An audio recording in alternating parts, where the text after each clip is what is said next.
ನ್ಯಾಯಾಲಯದ ಆದೇಶದಂತೆ ತಮ್ಮ ಜಮೀನನ್ನು ಸುಪರ್ದಿಗೆ ಪಡೆದು ವ್ಯವಸಾಯ ಮಾಡಲು ಮುಂದಾದ ಮಾಲೀಕರಾದ ಜವರಯ್ಯ, ರಾಜು, ರಮೇಶ್, ಬೋರಯ್ಯ, ಕುಮಾರ ಇವರುಗಳ ಮೇಲೆ ವೆಂಕಟೇಶ್ ಎಂಬ ವ್ಯಕ್ತಿ ತಮ್ಮ ಕುಟುಂಬದ ಜೊತೆಗೂಡಿ ಗಲಾಟೆ ಮಾಡಿ ಹಲ್ಲೆ ನಡೆಸಲು ಮುಂದಾಗಿದ್ದಾರೆಂದು ಜಮೀನಿನ ಮಾಲೀಕರು ಆರೋಪ ಮಾಡಿದ್ದಾರೆ.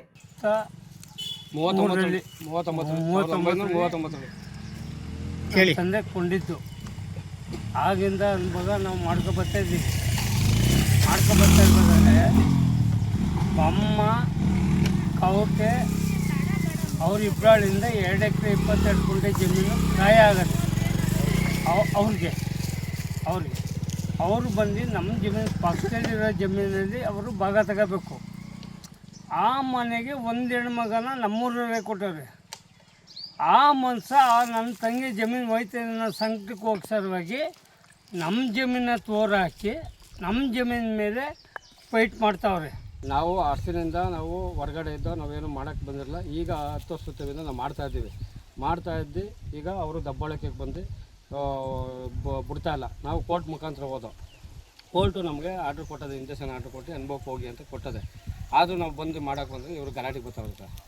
ನಾಗಮಂಗಲ ತಾಲೂಕಿನ ದೇವಲಾಪುರ ಹೋಬಳಿಯ ಬೋರಿಕೊಪ್ಪಲು ಗ್ರಾಮದ ಜವರಯ್ಯ ಎಂಬ ವ್ಯಕ್ತಿಗೆ 1939ರಲ್ಲಿ ಕ್ರಯದ ಮೂಲಕ 1 ಎಕರೆ 1 ಗುಂಟೆ ಜಮೀನು ಖರೀದಿ ಮಾಡಿದರು.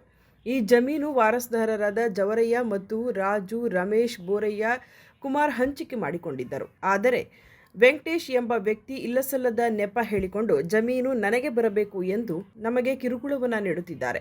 ಈ ಸಂಬಂಧವಾಗಿ ನಾಗಮಂಗಲ ಗ್ರಾಮಾಂತರ ಠಾಣೆಯಲ್ಲಿ ದೂರು ದಾಖಲಿಸಿದ್ದು, ನಂತರದ ದಿನಗಳಲ್ಲಿ ನ್ಯಾಯಾಲಯದ ಮೂಲಕ ಆದೇಶ ಪಡೆದು ಜಮೀನಿನಲ್ಲಿ ವ್ಯವಸಾಯ ಮಾಡಲು ಮುಂದಾದಾಗ ನಮ್ಮ ವಿರುದ್ಧ ಹಲ್ಲೆ ನಡೆಸಲು ಮತ್ತು ಅವಾಚ್ಯ ಶಬ್ದಗಳಿಂದ ನಿಂದಿಸಿ ನಮಗೆ ಬೆದರಿಕೆ ಹಾಕುತ್ತಿದ್ದಾರೆಂದು ಕುಟುಂಬಸ್ಥರು ತಿಳಿಸಿದ್ದಾರೆ.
ಜಮೀನಿನಲ್ಲಿ 2 ಕುಟುಂಬಗಳು ಜಗಳ ನಡೆಯುವಾಗ ಮಧ್ಯಪ್ರವೇಶ ಮಾಡಿದ ಗ್ರಾಮಾಂತರ ಪೊಲೀಸ್ ಠಾಣೆಯ 112 ಅಧಿಕಾರಿಗಳು 2 ಕುಟುಂಬಕ್ಕೂ ತಿಳಿಯಲ್ಲಿ ಠಾಣೆಗೆ ಬರಲು ತಿಳಿಸಿದ್ದಾರೆ.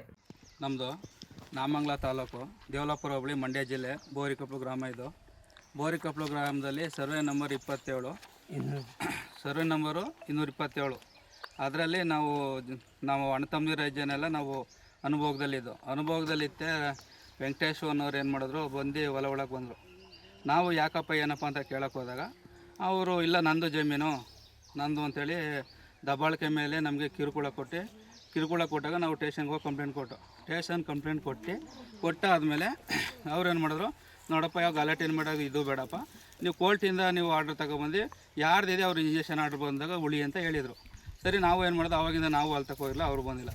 ಇವಾಗ ಏನಾಗಿದೆ ಅಂದರೆ ನಮ್ಮದು ಇಂಜೆಕ್ಷನ್ ಆರ್ಡ್ರ್ ಬಂದಿದೆ. ಬಂದ ಮೇಲೆ ನಾವು ಅಲ್ಲಿ ತಕ್ಕೊಂಡು ಹೊಲ ಒಳಗೆ ಬಂದಾಗ ಅವತ್ತು ಹೆಂಗೆ ಬಂದು ದಬ್ಬಾಳಿಕೆ ಮೇಲೆ ಹೊಡೆಯೋಕ್ಕೆ ಇದು ಮಾಡೋಕ್ಕೆ ಬಂದರು, ಇವತ್ತು ಬಂದು ಕಿರುಕುಳ ಕೊಟ್ಟು ದಬ್ಬಾಳಿಕೆ ಮೇಲೆ ಹೊಲ ಒಳಗೆ ಬಂದರೆ ಸರ್ ನಮ್ಮದು ಕೋರ್ಟ್ ಆರ್ಡ್ರ್ ಇದೆ, ಇಂಜೆಕ್ಷನ್ ಇದೆ. ಅವರು ಇಂಜೆಕ್ಷನ್ ಆರ್ಡ್ರ್ ತರಲಿ, ಅವರು ಉಳ್ಳಿ ಸರ್, ಅಷ್ಟೇ ನಮ್ಮದು. ನಮಗೆ ರಕ್ಷಣೆ ಕೊಡಿ ಅಂತ ನಾವು ಬೇಡ್ಕೊತಾ ಇದ್ದೀವಿ. ಸುದ್ದಿ 3 ವಾಹಿನಿಯ ಹೆಚ್ಚಿನ ಮಾಹಿತಿಗಾಗಿ ಸಬ್ಸ್ಕ್ರೈಬ್ ಆಗಿ ಹಾಗೂ ಬೆಲ್ ಬಟನ್ ಒತ್ತಿ.